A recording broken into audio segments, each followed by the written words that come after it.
Jalaluddin Suyuti রহমাতুল্লাহি আলাইহি তাফসীরে জালালাইন যিনি অর্ধেক লিখেছেন জালালউদ্দিন সুয়ুতী, বাকিটুক লিখছেন মুহাল্লি। দুজন জালালউদ্দিন, এজন্য জালালাইন, জালালান, দুই জালাল। এই এক জালাল হলেন জালালউদ্দিন সুয়ুতী। ওনার একটা আশ্চর্য কিতাব আছে, কিতাবের নাম শারহুস সুদূর ফি আহওয়ালিল মাউতা ওয়াল কুবুর, কিতাবের নাম। তিনি ওই কিতাবে লিখছেন বাগদাদ থেকে এক হজের কাফেলা মক্কায় যেতেছে। রাস্তায়, আগের যুগে তো মরুভূমিতে হাইটা যেতেই তো, রাস্তায় এক হাজী সাহেব অসুস্থ হয়ে গেছে। অসুস্থ হয়ে ওই হাজী রাস্তায় মারা গেছে। দাফন করা লাগবে না? কবর খনন করার মতো কোনো কোদাল হাজীদের কাছে নাই। এই হাজীরা পাশের এক মহল্লায় গেছে কোদাল আনার জন্য। যা দেখে এক মহিলা কোদাল দিয়ে ময়লা সাফ করতেছে। যা কয়, এই বোন, তোমার এই কোদালটা আমাদেরকে একটু দিবা, আমাদের এক সাথী হাজী মারা গেছে, তাকে আমরা দাফন করব, কবর খুঁদব, তারপরে আমরা হজে যাইতে হইব। মহিলা বলে, মানুষ তো উপকার করলে আবার পরে ভুললা যায়, দাফন টাফন কইরা আবার কোদাল রাখা যদি যান গা, আবার আমি জানতে যাব, অত দূর আমি যাবো, তাহলে আমার শর্ত হলো আমার কোদাল আমার বাড়ি দিয়া যাইতে হবে। অসুবিধা নাই, আমরা হজে যাইতেছি, তোমার কোদাল নিতেছি, এইটা আবার আমরা তোমার বাড়িতে দিয়ে যাব। মহিলাও কোদাল দিয়ে দিছে, হেরাও কোদাল নিয়া কবর খনন করছে, লাশও দাফন করছে। কিন্তু ভুলে মাইয়েদের সাথে কোদালও কবরে রাইখা কবর কমপ্লিট কইরা উপরে উঠে বসছে। আল্লাহর কাম আল্লাহ করে। উপরে যখন উঠছে, কবর দেওয়া শেষ, এবার নিজেরা চিন্তা করতেছে, কিরে এই কোদাল না আমাকে ফেরত দেওয়ার কথা, কোদাল রেখে এলাম, মাটি সরা, কোদাল উঠা। মাটি সরায়া কোদাল উঠাইতে যখন গেছে, তো দেখে এই লোকটাকে কবরের মাটি দাবায়া ধরছে, চাপ দিয়া ধরছে, আর তার দুনো হাত এই কোদালের সাথে আগুনের রশি দিয়া বান্ধা, আর সে চিৎকার করতেছে। হাজিরা ভয়ে তাড়াতাড়ি কবর ঠিক করছে। তারা এই মহিলার কাছে যায় বলে, বোন, কোন কারণে তোমার কোদাল তোমাকে দিতে পারতেছি না, তুমিও পাইতেছ না, তোমার কোদালের যে মূল্য আছে তার 4 গুণ 5 গুণ আমরা তোমাকে হাদিয়া দিয়ে গেলাম, তুমি আমাদেরকে মাফ করে দিও। হাদিয়া দিচ্ছে, হজ চলে গেছে। হজ থেকে ফেরত আসার পরে এই হাজিরা এই মাইয়েতের বিবির কাছে গেছে, যা বলে, তোমার স্বামী কাফন পরা কাবা ঘরের দিকে রওনা করলো, কিন্তু তার কবরে আমরা আশ্চর্য আযাব দেখতে পেয়েছি। তুমি কি তোমার স্বামী সম্পর্কে আমাদের কিছু বলবে? মহিলাটা বলে, আমার স্বামীর কবরে আযাব হবে না কি, জান্নাতের শরাব শরবত দিব নাকি আল্লাহ? তো কেন, কি হয়েছে? আমার স্বামী নিজের পার্টনারকে নিজের হাতে খুন করে মরুভূমিতে দাফন করছে, আল্লাহের মরুভূমিতে দাফন করছে। আর আমার স্বামী পার্টনারের সম্পদকে দখল করে সে আঙ্গুল ফুলে কলা গাছ হয়ে হজে গেছে। মহান আল্লাহর কাছে তো এমন পাপিষ্ঠ হাজির দাম নাই। হজ করলে এলো।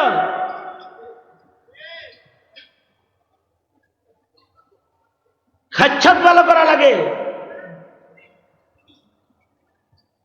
খাচ্ছত বুঝেন? খাসিল খাসিল ইমান ভালো করা লাগে, স্বভাব ভালো করা লাগে।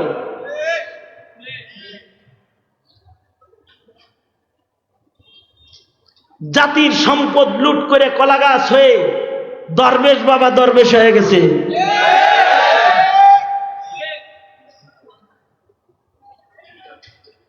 ওয়া উমলি লাহুম ইন্না কাইদি মাতিন। আল্লাহ বলেন আমি ছাড় দেই, কিন্তু আমার ধরা খুব শক্ত। আল্লাহ ধরলে ছাড়ে না। শেখ হাসিনা প্রত্যেকটা উপজেলায় একটা করে মসজিদ বানিয়েছে। আওয়ামী লীগের নেতারা বলতো আমাদের নেত্রী বুজুর্গ, 70 রাকাত নফল নামাজ পড়ে ডেইলি, ইশরাকের নামাজ না পড়া উঠে না, তাহাজ্জুদ পড়ে, এগুলো বলতো। ভাবে লাগে সম্পর্ক আল্লাহর সাথে, কিন্তু আমরা দেখলাম ছাত্ররা যখন দাওয়া দিছে সম্পর্ক আল্লাহর সাথে না, দিল্লির সাথে।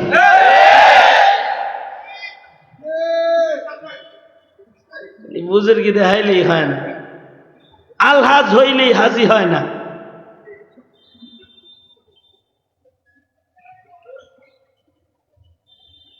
ইমাম বাইহাকি রহমতুল্লাহ আলাইহি শুআবুল ঈমানের ভেতরে আরেকটা আজব ঘটনা আছে। আব্দুল্লাহ ইবনে আব্বাস রাদিয়াল্লাহু আনহু ওই হজের সফরে ছিলেন। আব্দুল্লাহ ইবনে আব্বাস তো ছোটখাটো মৌলভী সাহাবী না, রাইসুল মুফাসসিরিন। ইমাম বাইহাকি বলেন এক হজের কাফেলা হজে যাইতেছে, রাস্তার ভেতরে এক হাজি মরে গেছে।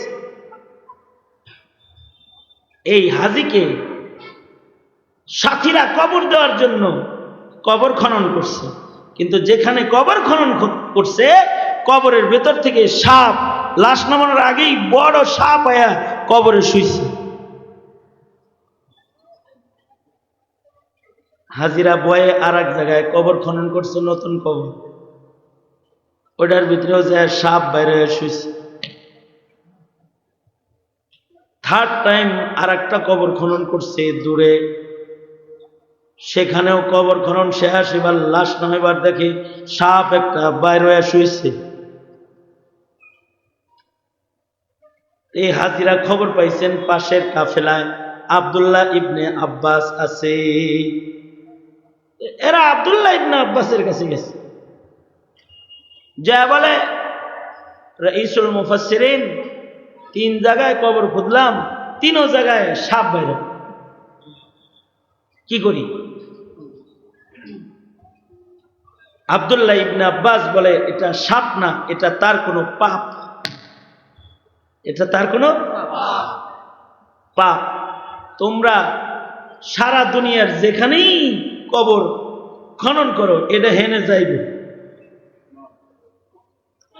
সুতরাং যে কোনো একটা নামায়া দাও লাশ। এবার সাহস করে লাশ নামাইবো কেমনে, কবরের কাছে লাশ নিয়ে গেছে, সাপটা গর্তের ভেতরে চলে গেছে, কবর খালি করে দিছে। যখন লাশটা নামাইছে এবার সাপ আবার গর্তের থেকে বাইরে হেরে পেঁচায় ধরছে, এবং সেই কবরের ভেতরে চিৎকার শুরু করেছে, কবর কমপ্লিট হয়ে গেছে। আব্দুল্লাহ ইবনে আব্বাসকে বলে, ও নবীর সাহাবী, কবর দিলাম কিন্তু সাপ তো আবার গর্তের থেকে হেরে পেঁচায় ধরছে। আব্দুল্লাহ ইবনে আব্বাস বলে এটা তার পাপের শাস্তি, কবরে তাকে ধরেছে, তোমরা হজে যাও। হাজিরা হজে চলে গেছে, ফেরত এসে বউয়ের কাছে গেছে, যা কয় তোমার বিবি, তোমার স্বামী যে মারা গেল তার কবরের ভেতরে তাকে তো সাপে পেঁচায় ধরছে, তার কোনো দোষ কি তুমি জানো? কি কারণে তার কবরের এই আযাব হইতে পারে? ছোটখাটো কারণেও কবরের আযাব হয়, এ কারণে ছোটখাটো গুনাহ করতে নাই। সাহাবী উটের পেশাব থেকে নিজের বাঁচাইতো না, তার কবরে আযাব শুরু হয়ে গেছে। আল্লাহর রাসূল দোয়া করছেন, তারপরে আযাব থামছে। বিবি বলে, আমার স্বামী ব্যবসায়ী ছিল, কিন্তু আমার স্বামীর ভেতরে ধোঁকাবাজির খাসলত ছিল। ধোঁকাবাজি কি? ধোঁকাবাজি ধোঁকাবাজি হলো, তিনি তরকারি বিক্রি করত, ভালো তরকারিগুলাকে উপরে দিত, খারাপ গুলারের নিচে সুন্দর করে সাজায় দিত। মানুষ উপরের গুলা দেখে বুঝতো যে টুকরি বুঝাই বুঝি এরকম ভালো সব বেচালাইত। আমি তাকে বলতাম, এইভাবে 2 নাম্বারই করবেন। সে আমাকে বলতো, টাকা কামাই করলে এরকম 2 নাম্বার হইতে হয়। এই যে 2 নাম্বারই করত, এর কারণে তার কবরের ভেতরে সাপ। তোমরা যারা 2 নাম্বারই করো, কেবল তো ছাত্রগর দাওয়া খাইছ, এখনো সামনে আছে মালাকুল মউতের ধাওয়া, এরপরে আছে কবরের ধাওয়া, এরপরে হাসরের ধাওয়া। সেগুলোর জন্য রেডিও। আর যদি বাঁচতে চাও তওবা করো। কি কথা বলেন না কেন? আরো জোরে আওয়াজ করে বলেন না কেন? প্রকাশ্যে তওবা করো, যে তওবা করছি আর আওয়ামী লীগ করতাম না, এটা কও প্রকাশ।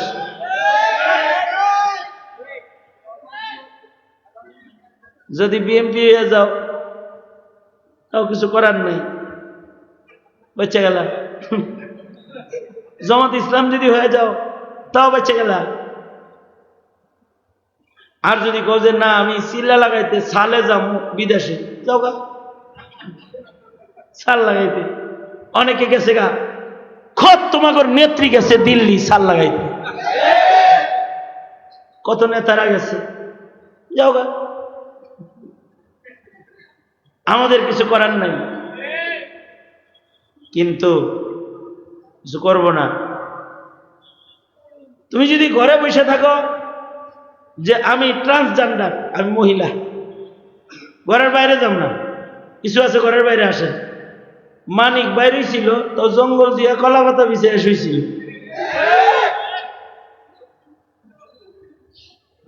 আর দরবেশ বাইরে ছিল নৌকায় যেয়ে বইছিল। এখনো যারা বোরকা পরে ভিতরে আছো, যখন বের হও মহিলাদের মতো নিজের ঢেক্কা ঢিক্কা বাইর হও, ভালো কথা, তোমাদেরও কিছু বলবে না জাতি। কিন্তু যারা 16 বছর অত্যাচার করে এদেশের মানুষকে যন্ত্রণা দিয়ে এদেশের দ্বীন ইসলামের উপরে আঘাত করে, এখন আবার ইসকনের মিছিলে গিয়ে আমার ভাইয়ের রক্ত নিয়ে খেলবা, তোমার উপযুক্ত বিচার জমিনের উপরে জনতা করবে।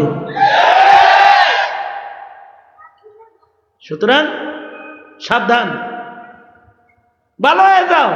ভালো হইতে পয়সা লাগে না। ভালো হইতে কি লাগে না? জোরে বলেন। ভালো হইতে পয়সা লাগে না।